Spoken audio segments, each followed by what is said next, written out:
Assalamualaikum. Bismillahirrahmanirrahim. In this video, we will discuss about the community medicine OSPI and VIVA guidelines for fourth year MBBS students. First of all हम देख लेते हैं कि total marks कितने हैं।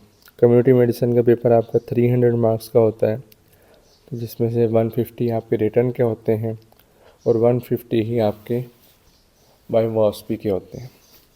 अब 150 कि आगे फर्दर डिस्ट्रीब्यूशन क्या है उसको हम डिटेल से देखते हैं, उसकी तैयारी कैसे करनी है, वहाँ क्या सिनेरियो होता है, तो सारा हम डिटेल से डिस्कस करेंगे। First of all internal assessment है। इंटरनल असेसमेंट की 15 मार्क्स हैं। इसमें से आपकी अच्छी इंटरनल असेसमेंट हो, टेस्ट वगैरह पास हों, अटेंडेंस अच्छी हो, तो आपके 10+ चले जाते हैं। ठीक है, उसके बाद आ जाए आप अपने वाइवा OSPI की तरफ। ENT के अंदर सबसे बड़ी बात यह है कि अगर आपकी इंटरनल अच्छी है, आप कॉलेज टेस्ट के अंदर अच्छा परफॉर्म करते रहे हैं, मतलब पूरा साल आपकी अच्छी परफॉर्मेंस रही है, तो कोई बंदा आपको फ़ेल नहीं कर सकता। ठीक है, फ़ेल वो लोग होते हैं जिन्होंने पूरा साल अटेंडेंस नहीं पूरी की होती, या house hold performance, research, journal, इस तरह की चीज़ें नहीं की होती, और फिर वो आगे सुनाते भी नहीं हैं, तो फिर उन लोगों का मसला बनता है। हाउस होल्ड सर्वे, ये आपको कॉलेज की क्लासेस के दौरान आपको काम दिया गया होगा। हमें तो समर वेकेशन में कहा गया था कि आपने हाउस होल्ड सर्वेस करने हैं, तो उसके कुछ कॉलेजेस वाले 5 हाउसेस का देते हैं, कुछ 10 हाउसेस का देते हैं। तो ये आपके हाउस होल्ड सर्वे के मार्क्स हैं 5।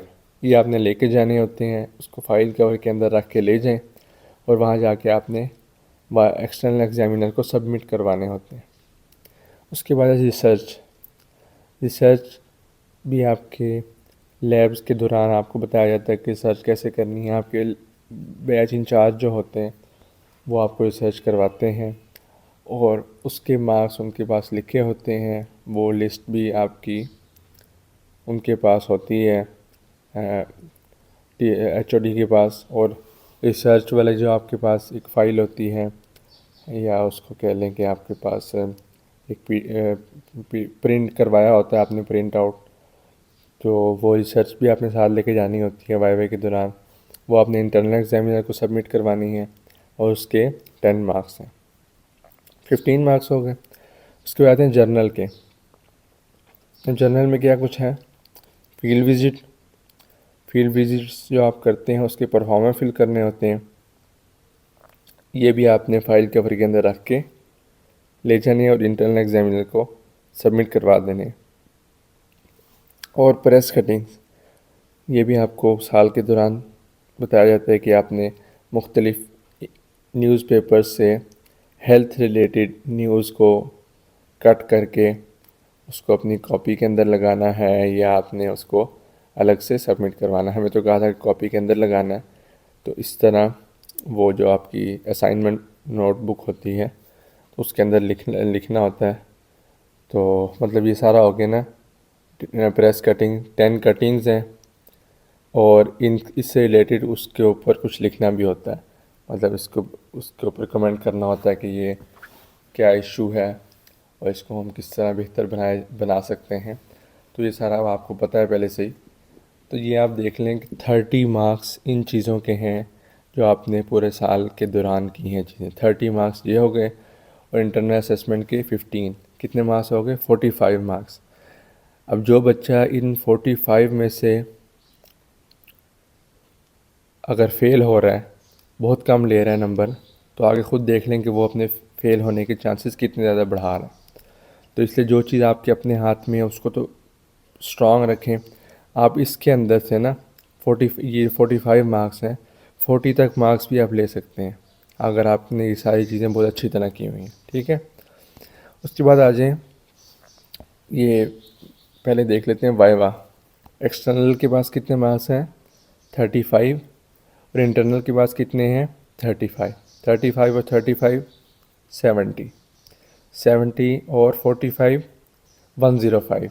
ठीक है, 105 और पीछे बच गए,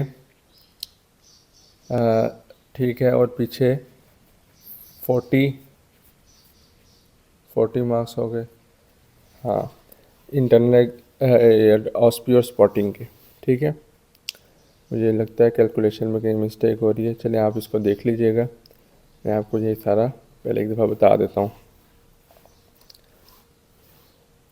ऑस्पी का ये सीन होता है कि आपको स्टेशंस 10 स्टेशंस हैं और हर स्टेशन के 4 मार्क्स हैं, और वहाँ पे आपके डिपार्टमेंट के टीचर्स ही होते हैं। अब स्टेशन पे वही सीन होता है, जिस तरह के बेल बजेगी आपने नेक्स्ट स्टेशन पे मूव करना है। मैं आपको बताता हूँ, फॉर एग्ज़ाम्पल 1 2 3 4 5 6 7 8 9 10, ठीक है, ये आपके 10 स्टेशंस हैं।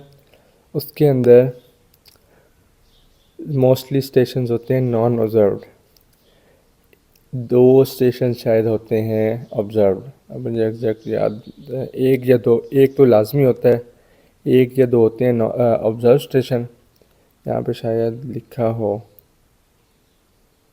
चलो छोड़ो, ये आपको बता दूँ। अब ऑब्जर्व पे जो वहाँ पे टीचर बैठे होंगे, आपके अपने ही टीचर होंगे, वो आपसे पूछेंगे। मेरा जो केस था वो इस तरह था कि उन्होंने कहा कि आपके पास एक डायबिटीज़ का पेशेंट आया, आप उसको किस तरह काउंसल करेंगे, ठीक है, या हाइपरटेंशन का पेशेंट आया, या कोई आपके पास फैमिली प्लानिंग के लिए आया है, उसको किस तरह काउंसल करेंगे। काउंसलिंग से रिलेटेड ही आता है क्वेश्चन। तो वो आप अपने पास जो क्वेश्चन होंगे उसके अंदर आपको मिल जाएंगे कि किस किस तरह उससे पूछना होता है और कौन कौन से केसेस आ सकते हैं। और बाकी होंगे नॉन ऑब्जर्व। नॉन ऑब्जर्व के अंदर वही आपकी कम्युनिटी मेडिसिन के क्वेश्चन होंगे, सिनेरियोज दिए जा सकते हैं, या उसके अलावा किसी चीज़ की पिक्चर दी जा सकती है, कोई ग्राफ दिया जा सकता है, कोई वहाँ मशीन पड़ी होगी, पूछा होगा कि ये क्या चीज़ है। तो इस तरह आप पास्ट क्वेश्चन देखेंगे तो आपको आइडिया हो जाएगा। और वहाँ पे अगर कोई चीज़ समझ ना आ रही हो तो किसी से रिक्वेस्ट कर सकते हैं, पूछ सकते हैं टीचर से कि ये चीज़ मुझे समझ नहीं आ रही, काइंडली इसके बारे में बता दें। टीचर भी वहाँ पे कोऑपरेट करते हैं, तो आपने परेशान नहीं होना है। तो जिस तरह ये है ना, 10 स्टेशन, बेल बजेगी, 3 to 4 मिनट्स टाइम होता है एक स्टेशन पे, आपने नेक्स्ट स्टेशन पे मूव कर जाना है। और इस तरह करते करते आपका ये आधे या 1 घंटे के अंदर अंदर आपका ये सारा कवर हो जाता है। बीच में रेस्टिंग स्टेशंस भी होते हैं, तो आधे 1 घंटे के अंदर अंदर आपका ये सारा 10 के 10 स्टेशंस हो जाते हैं, और उसी दिन आपका वाइवा ऑस्पी सब कुछ हो जाता है। वही मैंने बताया पहले भी, 4th ईयर की एक मज़े की बात ये है कि एक दिन के अंदर ही सारी चीज़ें हो जाती हैं। तो ये देख सकते हैं आप सारा। इसमें अगर कोई क्वेश्चंस हैं, कोई चीज़ समझ नहीं आई, तो वो नीचे कमेंट सेक्शन के अंदर आप ज़रूर पूछें और अपने दोस्तों के साथ भी शेयर करें। Thanks for watching.